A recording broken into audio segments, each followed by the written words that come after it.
اسی طرح سیدنا یوسف علیہ السلام نے خواب دیکھا تھا.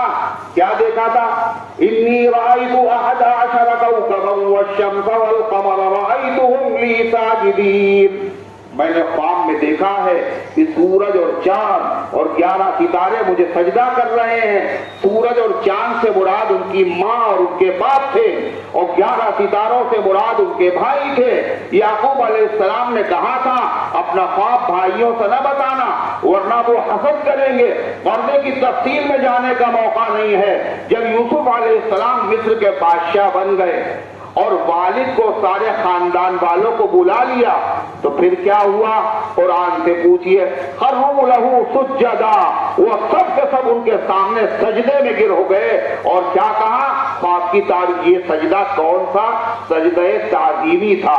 مگر اللہ کے پیغمبر جناب محمد رسول اللہ صلی اللہ علیہ وسلم کی مبارک شریعت میں ہمیشہ ہمیشہ کے لیے سجدہ تعظیمی بھی حرام ہے اور سجدہ عبادت تو کبھی جائز رہا ہی نہیں. حضرت صدیق اکبر رضی اللہ عنہ نے اسلام قبول کرنے سے پہلے کبھی کسی بت کے آگے سجدہ بولو نہیں کیا.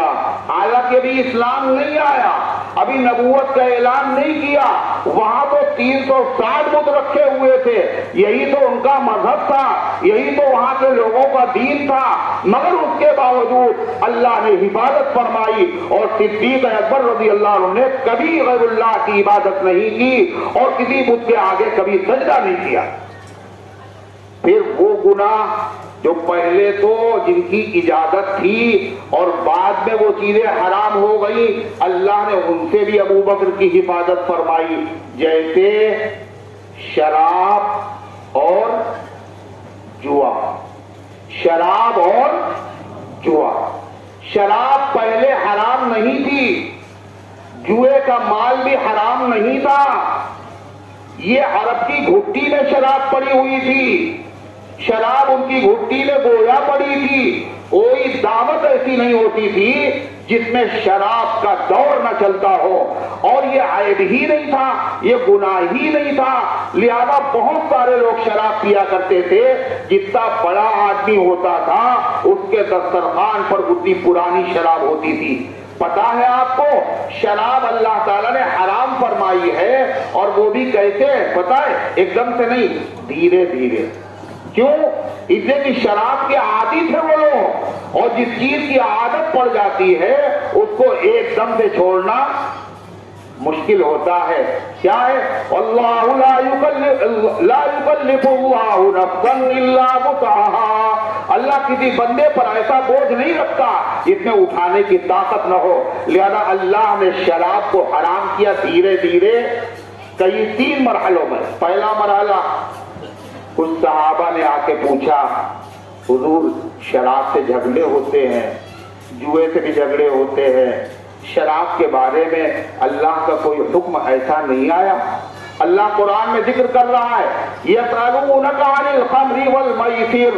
اے پیغمبر یہ آپ سے پوچھنے آئے ہیں شراب کے بارے میں اور جوئے کے بارے میں. اگر ہم فتویٰ لیں گے تو مفتی فتویٰ دے گا. صحابہ نے اگر فتویٰ مسئلہ پوچھا ہے تو اللہ نے ان کو فتویٰ دیا ہے. کیا کہا؟ قل فیہما اسم کبیر ومنافع للناس. اے پیغمبر جواب میں ان سے فی الحال اتنا کہہ دیجئے شراب میں اور جوئے میں کچھ فائدہ بھی ہے لیکن ان کا گناہ بھی، ان کے اندر گناہ زیادہ بڑا ہے. کیا کہا؟ وَإِثْمُهُمَا أَكْبَرُ مِن نَّفْعِهِمَا. اور ان دونوں کا گناہ یہ زیادہ بڑا ہے ان کے فائدے سے. یہ اللہ کی طرف سے حرام نہیں کی گئی مگر مشورہ دیا گیا. کیا یہ اچھی چیز نہیں ہے؟ لہذا بہت سے صحابہ نے شراب پینا چھوڑ دی. لیکن حرام نہیں ہے ابھی، گناہ نہیں ہے ابھی. دوسرا مرحلہ پیش آیا. حضرت فاروق اعظم آئے ہیں اور اللہ کے نبی کے سامنے کر اللہم بین لنا فی الخمر بیانا شافیا. اے اللہ شراب کے بارے میں کوئی قطعی اٹل واضح فیصلہ نازل فرما دیجئے. نتیجہ کیا ہوا؟ ایک دعوت ہوئی، اور دعوت کس نے کی؟ عبد الرحمن ابن عوف. جانتے ہیں ان کو؟ یہ جو نام لکھے ہوئے ہیں اس میں دیکھیے کیا لکھا ہے. ایک نام عبد الرحمن کا ہے، یہ عشرہ مبشرہ میں سے ہے. عبد الرحمن ابن عوف، ان کے وہاں دعوت، اور دعوت کے بعد شراب کا دور چلا اور جام چلے، فوراً مغرب کی نماز کا وقت ہو گیا۔ اب جماعت بنی، جو صاحب امامت کے لیے کھڑے ہوئے، ایک روایت میں ہے کہ وہ سیدنا علی مرتضی رضی اللہ تعالیٰ عنہ تھے، لیکن شراب کا اثر تھا، نشہ تھا۔ انہوں نے نماز میں جو سورت پڑھی اور سورہ کافرون پڑھی، قل یا ایھا الکافرون لا اعبد ما تعبدون، لیکن نشے میں احساس نہیں ہوا، لا اعبدو کے بجائے انہوں نے اعبدو کہہ دیا۔ لا کے معنی نہیں، اعبدو کے معنی میں پوجا کرتا ہوں، معنی خراب ہو گئے۔ قرآن کریم کا دوسرا حکم نازل ہوا، لا تقربوا الصلاۃ وانتم سکارى، اے ایمان والو تم نماز کے قریب مت جایا کرو جب نشے کی حالت میں ہو، ابھی بھی شراب حرام نہیں ہوئی۔ مطلب کیا ہے؟ نماز چھوڑنے کی چیز نہیں ہے، نشہ چھوڑنے کی چیز ہے۔ بہت سے صحابہ کرام نے قرآن کی اس آیت کو سننے کے بعد شراب ترک کر دی، مگر ابھی بھی حرام تو نہیں ہوئی شراب، سلسلہ جاری ہے۔ حضرت فاروق اعظم کو اللہ کے نبی نے وہ آیت سنائی تو فاروق اعظم نے پھر کہا، اللہم بین لنا فی الخمر بیانا شافیا، اے اللہ شراب کے بارے میں کوئی واضح حکم نازل فرمائیے۔ تیسری آیت نازل ہوئی، انما الخمر والمیسر والانصاب والازلام رجس من عمل الشیطان فاجتنبوہ، شراب اور جوا اور اسی طریقے سے پاسے کے تیر یہ گندگی ہے، اے ایمان والو ان سے بچو، شراب حرام ہو گئی۔